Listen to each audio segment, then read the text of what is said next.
जय हिंद मेरे प्यारे शेर बहादुर। आपको स्वागत है आपका अपना यूट्यूब चैनल मैथ मटेरियल में बाई शैलेश सर। अगर आप इस चैनल से नए जुड़े हैं तो सबसे पहले इस चैनल को लाइक सब्सक्राइब और दोस्तों तक शेयर कर दें ताकि सभी दोस्तों को इस चैनल का लाभ मिल सके और समय समय पर आपको नोटिफिकेशन मिलते रहे। अगर आप 12th की तैयारी कर रहे हैं और एग्ज़ाम की बेहतर ढंग से तैयारी करना चाहते हैं तो सभी दोस्तों तक शेयर करें। तो देखिएगा, ये जो हम ऑब्जेक्टिव बताने जा रहे हैं बायोलॉजी का सबसे फर्स्ट चैप्टर का बहुत ही इम्पोर्टेंट ऑब्जेक्टिव बताने जा रहे हैं।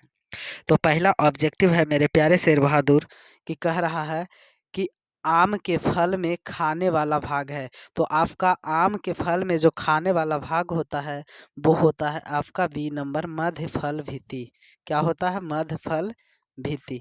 तो आपको टिक लगाना है, आपको मध्य फल भित्ति में, मध्य फल भित्ति में टिक लगा देना है। अब अगला ऑब्जेक्टिव आपको मैं ले चल रहा हूँ कि कह रहा है समसूत्री विभाजन होता है।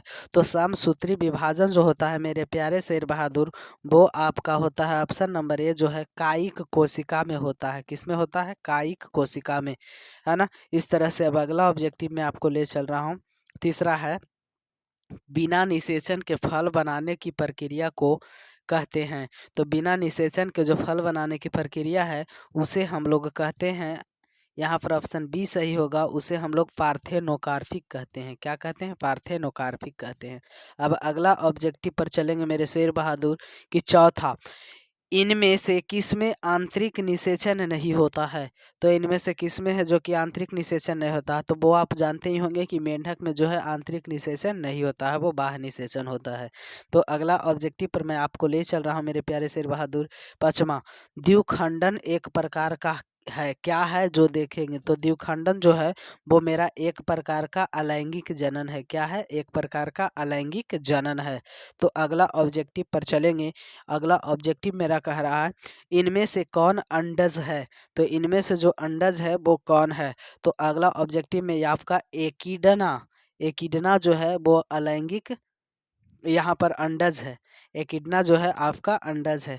अब अगला ऑब्जेक्टिव 7वां नंबर में आपको मैं ले चल रहा हूँ। इनमें से पूरे जीवन में एक ही बार पुष्पित होता है। तो इनमें से जो है पूरे जीवन में एक ही बार पुष्पित होता है, वो कौन है जो देखेंगे? तो आपका बांस जो है एक ही बार पुष्पित होता है। अब अगला ऑब्जेक्टिव पर मैं आपको ले चल रहा हूँ 8वां नंबर, निम्नांकित में कौन द्विगुणित है। तो आपका जो 8वां नंबर का जो है वो ऑप्शन नंबर डी आपका सही है, युग्मनज, युग्मनज। अब अगले ऑब्जेक्टिव पर मैं बात करने जा रहा हूँ कि किस फल का बीज चोल खाया जाता है। किस फल का जो है बीज चोल खाया जाता है? तो आपका 9वां नंबर का भी डी सही होगा। इनमें से सभी का बीज चोल खाया जाता है। किसका? शरीफा का अंदर वाला भाग बीचा ही खाया जाता है, लीची का अंदर वाला भाग, जायफल, ये सब का जो है फल बीज चोला खाया जाता है, जो बीज के ऊपर वाला भाग होता है ना। तो अगले ऑब्जेक्टिव पे मैं बात करने जा रहा हूँ 10 नंबर ऑब्जेक्टिव, समयुग्मकी पाया जाते हैं। समयुग्मकी पाया जाता है जो 10वां नंबर का है वो आपका ए सही होगा, शैवाल में पाया जाता है। किस में पाया जाता है? शैवाल में पाया जाता है। अब अगला पर चलेंगे मेरे शेर बहादुर कि अंड प्रजक निम्नांकित में कौन है। तो आपका 11 नंबर का जो है वो भी आपका डी सही होगा, आपका डी सही होगा कि अंड प्रजक निम्नांकित में कौन है। तो आपका ये डी सही होगा, सर्प, मगरमच्छ, मुर्गी सब होगा। अब अगले ऑब्जेक्टिव पर मैं चल रहा हूँ, निम्नांकित में से कौन सत्य फल है। निम्नांकित में कौन सत्य फल है? तो आपका जो सत्य फल है मेरे प्यारे शेर बहादुर वो आपका है जो नारियल है। सत्य फल जो है आपका नारियल है। देवी देवताओं पर थोड़ा ज़्यादा चढ़ाया जाता है इसलिए इसे सत्य फल बोला जाता है। तो अगला ऑब्जेक्टिव 13 नंबर में है, मुकुलन द्वारा जनन किसमें होता है। तो मुकुलन द्वारा जो जनन होता है वो आपका ऑप्शन नंबर सी में होता है, ईस्ट में।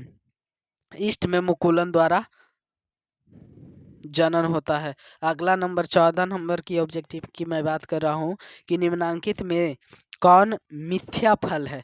तो आपका जो मिथ्या फल है मेरे प्यारे शेर बहादुर वो आपका है सेब।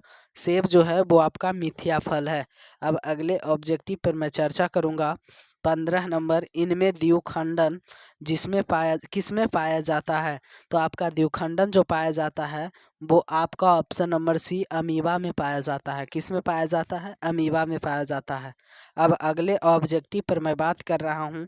जेम्यूल्स बनते हैं तो आपका जेम्यूल्स जो बनते हैं वो आपका बनते हैं यहाँ पर क्या कहता है, स्पंज में बनते हैं, जेमिल्स जो बनते हैं स्पंज में बनते हैं। अब अगले ऑब्जेक्टिव पे मैं चर्चा करूँगा। लीची का खाया जाने वाला भाग कहलाता है। तो लीची का खाया जाने वाला जो भाग कहलाता है आपका, वो कहलाता है आपका बीज चोल। क्या कहता है? बीज चोल, है ना। बीज चोल का मतलब जिसमें बीज के ऊपर वाला भाग को खाया जाता है उसे बीज चोल कहा जाता है। तो अगले ऑब्जेक्टिव पे मैं बात करता हूँ 18 नंबर में, बिना निषेचन के फल निर्माण को क्या कहते हैं? तो 18 नंबर में कह रहा है बिना निषेचन को फल निर्माण को क्या कहते हैं? तो आपका जो ऑप्शन सही होगा आपका 18 का सी सही होगा। वो आपका कह रहा है अनिषेक जनन। तो आपका 18 का सी ऑप्शन सही रहा मेरा शेर बहादुर। इसे बढ़िया से देखिए और एग्जाम में जाके एकदम गर्दा मचा दीजिए। अब अगला ऑब्जेक्टिव में कह रहा निम्नलिखित में सही का चुनाव करें। तो सही का चुनाव करें मेरे प्यारे शेर बहादुर। तो इसमें सही जो लिखा हुआ है वो क्या लिखा हुआ है? तो आपका सही जो लिखा हुआ है वो आपका डी लिखा हुआ है, हाइड्रा की कालिका। बाकी सब रॉन्ग लिखा हुआ है। स्पॉन्ज का जो स्पोर गलत है, ये शैवाल में कोनिडिया गलत है, हाइड्रा की कालिका सही है। तो अब अगला ऑब्जेक्टिव पे मैं ले चल रहा हूँ। ऑब्जेक्टिव नंबर 20 है आपका, इक्स्यूगेंस में ग्राफ्टिंग नहीं हो सकता है क्योंकि यहाँ पर 4 तरह के ऑप्शन है। तो आपका 20 का जो है वो ए ऑप्शन सही होगा। ये जो है वैस्कुलर बंडल्स बिखरे होते हैं जिसके कारण इक्स्यूगेंस में ग्राफ्टिंग नहीं हो सकता है ना। तो अगले ऑब्जेक्टिव पे मैं आपसे बात करता हूँ, किसके लिए लैंगिक प्रजनन जिम्मेदार है? तो आपका जो है ऑप्शन ए सही होगा। द्विगुणित अवस्था को बनाने हेतु लैंगिक प्रजनन जिम्मेदार है।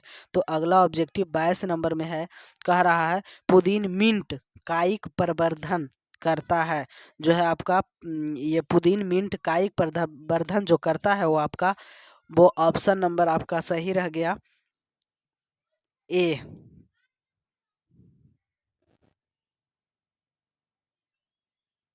तो आपका ये ऑप्शन ए सही रहा मेरे प्यारे शेर बहादुर। तो इसमें ए में टिक मारेंगे। अंतर्भूह स्तरीय। तो अगला ऑब्जेक्टिव पे मैं चर्चा करूंगा। अब आपका 23 नंबर में है, कुकुर डॉग का संभावित जीवन काल होता है। कितना होता है डॉग का संभावित जीवन काल? तो आपका जो डॉग का जो संभावित जीवन काल होता है वो आपका होता है 20 बरस होता है। वो क्या होता है? 20 बरस होता है ना। तो अब अगले ऑब्जेक्टिव पर बात करूंगा। 24 नंबर, साख स्क्वाइन को वृत्त स्टॉक पर लगाया जाता है। इस प्रकार ग्राफ्ट किए वृक्ष के फल किसके पर निर्भर करेंगे? तो आपका जो है वो है ऑप्शन सही है 24 नंबर का ए आपका साख स्क्वाइन पर डिपेंड करता है। अब अगला 24 के बाद 25 नंबर ऑब्जेक्टिव पर चर्चा करेंगे। तो 25 नंबर कह रहा, अगुणित कोशिकाओं में संलयन की प्रक्रिया को कहते हैं। तो संलयन की जो प्रक्रिया होती है वो आपका ऑप्शन डी है। आपका ऑप्शन डी है संयुग्मन। आपका डी ऑप्शन सही होगा, संयुग्मन, है ना। तो इस तरह के वीडियो देखने के लिए आप मेरा चैनल को लाइक सब्सक्राइब करें।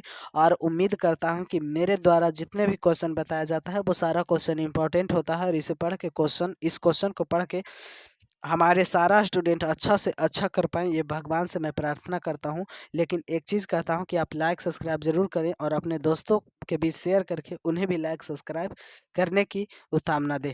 तो धन्यवाद।